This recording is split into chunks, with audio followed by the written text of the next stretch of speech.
Hello guys, আজকে হচ্ছে এই নিরীহ দুই ছেলে মেয়ের আজকে রেজাল্ট বের হবে, এসএসসি রেজাল্ট। তাই তারা খুবই চিন্তিত। এই যে দেখতে পাচ্ছেন, হে সকাল ভোর থেকে উঠে তারা অ্যাডমিট কার্ড এবং ফোন নিয়ে বসে আছে রেজাল্ট দেখার জন্য। কি আগ্রহ ভাবে। এটা তাকাও নিরীহ মেয়ে। এটা আমার এই যে এক নিরীহ ছেলে আজকে ডিউটিতে যায় নাই, সে রেজাল্ট বের হবে দেখে, আর সে কালকে ঘুমাইতেই পারে নাই, কখন রেজাল্ট দেবে তার জন্য। এই যে অ্যাডমিট কার্ড নিয়ে তারা বসে আছে রেডি, কিন্তু কি হবে কেউ জানে না। তার হাত পা বলে কাঁপতেছে, আমার নিজেরই হাত পা কাঁপতেছে। আজকে রেজাল্ট যাই হোক না কেন, বুঝছো, মন খারাপ করো না।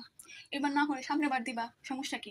প্যারা নাই, বুঝছো, কোনো প্যারা নাই, কোনো দুশ্চিন্তা করোই না, চিল থাকবে চিল। আর তুমি শোনো, মন খারাপ নামে কোনো কথাই যাতে না উঠে আছে বাড়িতে, ঠিক আছে? ফিল করলো সমস্যা নাই আমার, সামনে পরীক্ষা দিতে পারবে।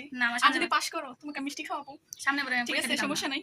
আর হচ্ছে আমি আশা করি তুমি পাশ করবে, ঠিক আছে, অল দ্য বেস্ট। আর আমি আশা করি তুমি মিডিয়াম পাস করবে, অল দ্য বেস্ট। আমি লো পাস করবো, আরে সমস্যা নাই, তুমি পাস করে যাবে, তোমরা দুজনেই পাস করবে, কারণ তোমরা দুজনে একসাথে পৃথিবীতে এসেছো, একসাথে পাস করবে, একসাথে ফেল করবে, একসাথে ধাপে ধাপে আগে হবে, সমস্যা নাই।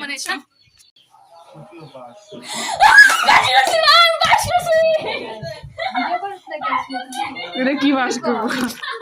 কি হয়েছে? কি বাস করতে?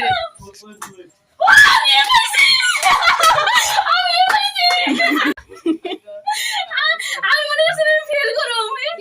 আরে গড়ি দিলে আমি ফেল করব মনে করছিলাম। বাবার মনে করব। মন খারাপ করতেছ? তোমার মতন এরকম কয়জনে পারে? তুমি বেকারিতে হুমানতালের কাম করছো, খেলাধুলা করছো, যে খেলা খেলছে তার মধ্যে দেখে পাস করছে, এটা তো ভাগ্যের ব্যাপার। খুশি, অনেক ভালো হইছে, সত্যি অনেক ভালো হইছে। দাও হলো মিষ্টি দাও, মিষ্টি না, আমার মিষ্টি বানাইবো।